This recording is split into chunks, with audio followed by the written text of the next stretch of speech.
Hey, what's up guys? John here. The mortgage forbearance program is now over. November 30th, 2023. It's done. Mortgage forbearance program winding down. The housing market is going to brace themselves, or rather people who own homes are going to brace themselves for something they've never seen before. 14 million Americans underwent the mortgage forbearance program. And now they have to either sell their property, refinance their property, or get a loan from a family member or friend.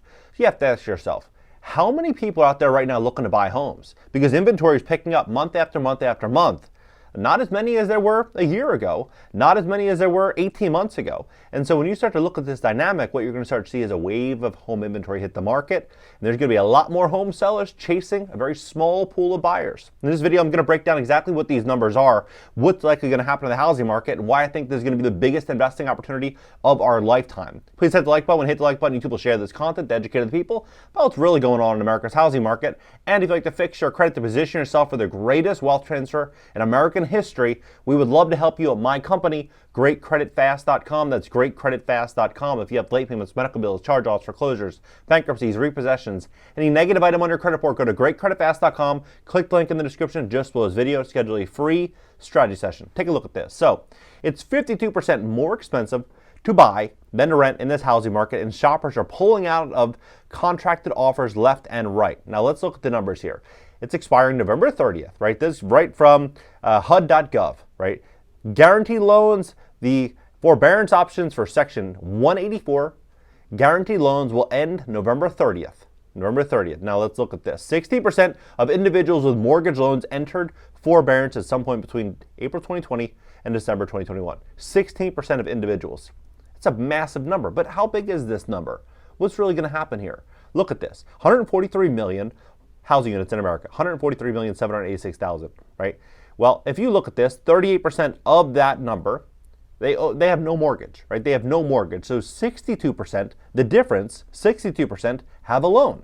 And so you look at that, it's 89 million households have a loan. 16% of the 89 million would give you a figure of 14,263,000 property owners that have forbearance obligations. And so what's going to happen? Not all of them are still in it. Sure, a lot of them probably left. Let's just throw a huge number out there. Let's say 10 million left. 10 million found great employment options. You know, they were able to leave. It ended up being a gift. It ended up being a perfect situation for them. Maybe they were in between jobs, you know, during that whole situation.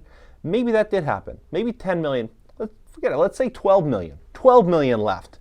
Right? Now there's only 2 million homeowners that are under financial distress that have to make a very, very, very difficult decision. Well, look at home inventory right now. You started in June, right? 613,000. Inventory is picking up to 646. Then August, 669. September, 701. October, walking into the winter with inventory increasing. When are you seeing that in a healthy housing market? Now imagine you have 2 million homeowners forced into a bad situation. If you increase the inventory even 100,000, 200,000 homes, it would have a dramatic impact. You would see home sales, you know, go through a massive change because prices would start to come down chasing that small pool of buyers. But imagine 500,000, a million homes, 1.5 million, 2 million homes, right? We're walking into this situation really, really quickly where inventory is likely going to continue to increase. And I believe this moratorium that is expiring on mortgages is going to have a massive impact on property sales and property price points. Comparable sales in your neighborhood are going to start to come down as people are forced into a dark situation. Now, let's look at what their options are, right? So we can get a clear picture. So mortgage rates right now are 8.388%. So let's say, for example, they have a current loan of $300,000, right? They have a current loan of $300,000. Their interest rate was 5%, and you know they bought this property in 2015, right? Well, now they want to make good on that $50,000 maybe that they didn't pay on their mortgage during that period. So they just want to pay off that $50,000, get a new loan because they have to refinance. Well, it would cost them with an 8% mortgage. So it's not an 8.3%. I'm factoring in like almost perfect credit, like a 760, 740. The average credit score in America, by the way, is a 698. So this is the average, is 8.5. So I just put 8% just to keep it clean. 8%. It's costing about $958 a month in additional cost. $958 a month. how many people will be able to afford an extra $1,000 a month? Not to factor in that, property taxes have increased, property insurance has increased dramatically in most markets. You're looking at all these situations that all these property owners are going to be going into. And so I'm digging into this and I'm saying, well, what options, utility bills going up, what options do they have, right? So I typed in pathways out of mortgage forbearance. And what are the options? So let's see what Fannie Mae is saying so we can get an unbiased perspective, right? To prevent foreclosure, it's important to act quickly. Explore your options. These are the options. Refinance at a lower interest rate can decrease your monthly payments and reduce the total amount of interest you pay over the life of your loan. Refinance at a lower interest rate. Interest rates now are the highest they've been in almost 3 decades. If you have a 30-year loan, odds are you had a lower interest rate back then than you would get today, right? Odds are if you got it 15 years ago, 20 years ago, 25 years ago, 5 years ago, your interest rate was likely lower than what it is today. Now, when you're looking at you have an adjustable rate mortgage, you can refinance on a fixed rate loan, provide equal manageable monthly payments. That might be hard. Refinancing requires an application, approval, and closing process, just like your original loan did, right? While refinance can reduce your monthly mortgage payments, it may also extend your loan. Your mortgage company can help determine, and now let's look at this. Although issues mortgage lenders can feel overwhelming, remember the relief options available, so don't wait. Well, what are these relief options? They have to have some type of good relief options. Let's look at this. Options to leave your home. Okay.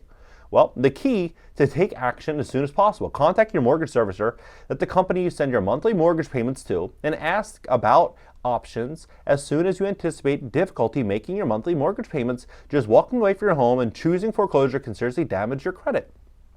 Talk to your housing counselor at no cost, right? So they tell you to call the government. Here's a way that you can avoid foreclosure. If you have equity in your home, you may be able to sell the property. As I've been mentioning, inventory is likely going to continue to increase. Even if it increases at like a couple 100,000 houses, it will have a huge impact on the housing market. This also does not take into consideration the fact that 43.5 million Americans have student loan obligations that they had to start meeting October 1st. Average student loan payment, $503 per month. So they're walking into this tsunami of problems, many of them, millions of Americans, walking into a tsunami of problems with their mortgage, and now those very people, a large chunk of them are also faced with student loan obligations. So while keeping the remaining amount to use for new housing or other expenses, when the market value of your home is greater than the amount you owe on your mortgage and any other debts secured by your home, the difference is your home equity. Selling the home that you have the equity allows you to pay off your mortgage and keep the remaining funds. This type of sale is useful. Well, of course it would be, right? If you're facing hardship and you can no longer afford your mortgage, in addition to paying off your remaining mortgage debt, selling with equity provides the most flexibility and avoids your credit damage caused by foreclosure, right? So they basically tell you, you're screwed, right? That's basically what they tell you. They set this program up and then they increase interest rates dramatically to a place to where people don't have any option. They were talking about, maybe we could do something like, we'll take all your past payments that you were unable to make and we'll just neatly tuck it on the back end of your loan and then you can pay it off gradually. No. That's not available. That's not available. The only option is going to be to refinance, to get a loan from a family member or friend, or to sell the property. That's going to be the option.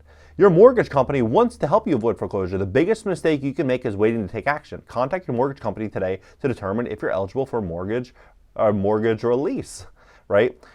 So this is what I think is going to happen. When you look at the deep money, right, the deep-pocketed money, you have the Blackstones of the world, the KKRs, the Starwood Capital Group. You start to look at all these big funds. What are they all doing, right? Blackstone raised a $30 billion, $400 million real estate fund looking to invest primarily in data centers, hospitality, but mainly single-family rentals.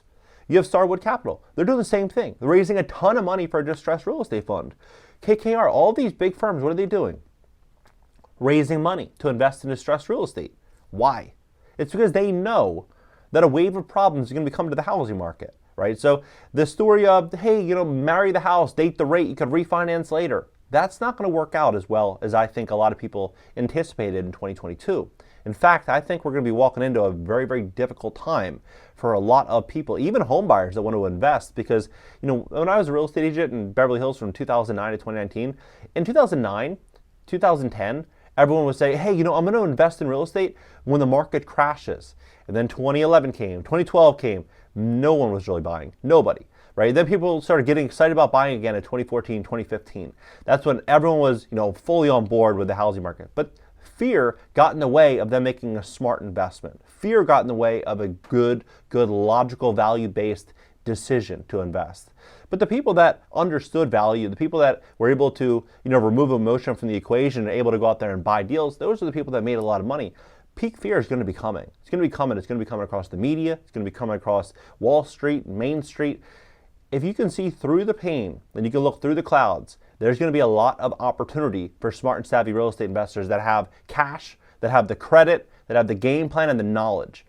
We're walking into something big here. What do you think about this? Out of the 14,200,000 properties that went into forbearance, how many of these do you think are going to hit the market December, January, February, March? You're already starting to see inventory pick up in the winter.